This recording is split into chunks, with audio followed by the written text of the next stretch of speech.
I'm Dan from Polaris, and you're watching Forever Loud.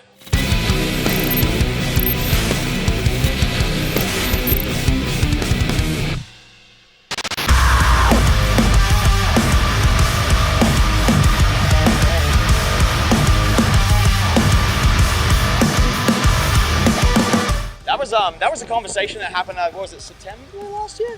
Yeah, we played Manchester, and actually one of the promoters here, Cam, shout outs Cam. Yeah, shout outs Cam from Download. We finished our set, it was like unreal set. Want you guys on Download, you're going to be opening up the main stage, and we said, no worries, thank you, yes. So we've been thinking about this show for like, what, 9 months, 8 months now? Yeah, it's been on the cards for a while, so it's been a big build up, and man, it couldn't have gone any better. We're just so excited. Bit of a no-brainer. Yeah. It was a trip, man. It was an absolute experience. I think it was like I don't think we've been quite that, jittery for a show in quite a long time, but it was everything we wanted it to be, dude. People rocked up early. They were energized. It's one thing to play on like a big main stage and open it up and have a good time, but to do the whole Metallica, like whatever it is, the donut, the front, it's yeah, like, that was just mental. It was sick. Yeah, I mean, I literally walked up to start setting up my drum kit, and there was Lars's kit on the stage, and I was just.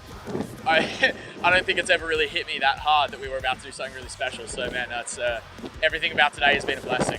Just grateful to be here. I mean, we were ambitious, but not that ambitious. No, you can always hope. You can never expect something like that. No, yeah, I think our main sights were just like how many laps around Australia can we do in a van? Yeah, that was the main thing. Getting the Toyota Hi-Ace. And yeah, it's like once you start touring, your perspective is touring. So it's like, I hope we can tour here. I hope we can tour there. But then you start to once you start to do festivals, then you start to think about festivals. It's like, maybe we can do downloads for the day, but like main stage, let alone how today went. It's like, that just comes. It's all icing on the cake at this point. Like nothing, everything we're doing at the moment is way beyond what we expected. Our only goals a few years ago was to just play a festival. It didn't matter what festival, just any festival, and get in the van a few times. And we've been in a van for like almost 11 years now, and a lot of crazy shit has happened, and this kind of takes the cake today. So there's some good rep. Yeah, who's here? Stan Atlantic's here. Yeah, we got Red Hook as well. Red Hook is no, Red Hook was last year, I think. No, they were yesterday. Oh, they were yesterday. Okay. Yeah, there's been there's been some good friends out. It's good company. Amity Affliction's been coming through. Yeah. Yeah, I mean, obviously Parkway. The great thing about Australian metalcore is like everyone kind of knows each other, and it's a really nice community. So it's just kind of just being a little bit of part of representation over here is lovely. I just hope that we upheld the standard.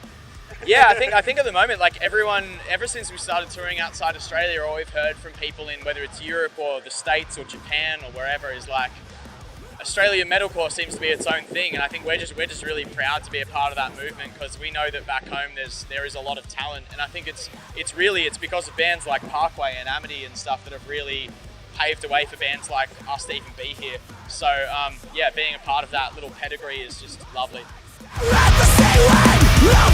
Oh, I mean, look, I've waited a lot. I feel like we've seen that coming for a long time with Bring Me. I wish we'd been here last night to see them do that because I mean, Bring Me is one of our biggest inspirations, one of our all-time favorite bands. It honestly feels like a shock. It feels like it should have happened. It could have happened last year. It could have happened 2 years. It could have happened 5 years ago. Yeah, I mean, it's well overdue. Yeah. But I think it's amazing to finally see it happen and see a band from like the generation that we grew up witnessing them grow finally become a band that's at the very top. I mean, I feel like Architects is only a few steps away. Like, that's true. They were an evening slot last night on main stage, and they're one of the greatest bands to ever do it. That's true. Yeah. Architects are untouchable, so I feel like that's right on the cusp.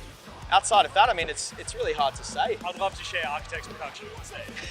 Yeah, I mean, I feel like Parkway did Wacken a few years ago in Germany, and I feel like there's only a matter of time till they're up in the very, very top tier over here. They're only just there and underneath it. So right now, we love that band to death. So I think they'll be next.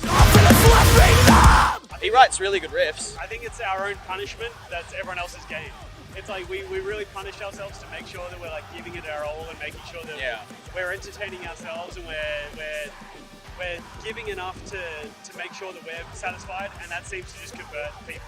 And then we just got to hope that our own perception is in line with what other people want, because that seems to be working so far. Yeah, it's like every record we do, I feel like we really get in the trenches together and kind of figure it out, and there's a lot of battling, there's a lot of arguments, there's a lot of creative turmoil a lot of the time. But that's kind of what it takes to make something that 5 people who are really invested actually really are psyched about. I think it's like it. That's a good survey sample.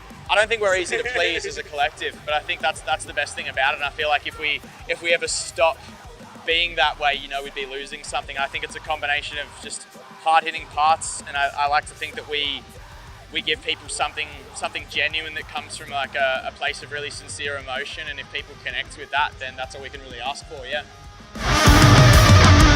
This. I was going to say being here, right?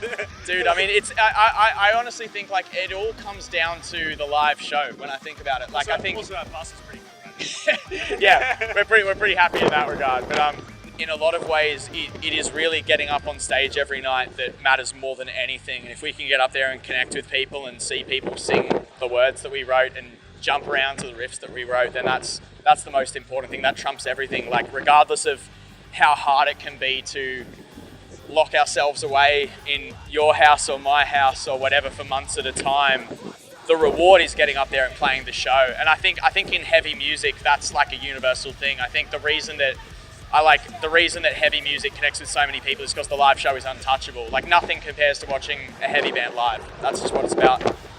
Thank you guys so much for listening to what we've got to say. I mean, we've got a pretty stacked year ahead. We've got a new album coming out. You can listen to our new single, Inhumane, right now. We got a record called Fatalism coming out September 1st via Sharp Tone Records and Resist Records. We'll be back here in September for something that hasn't been announced yet, but something very exciting. A little sneaky one.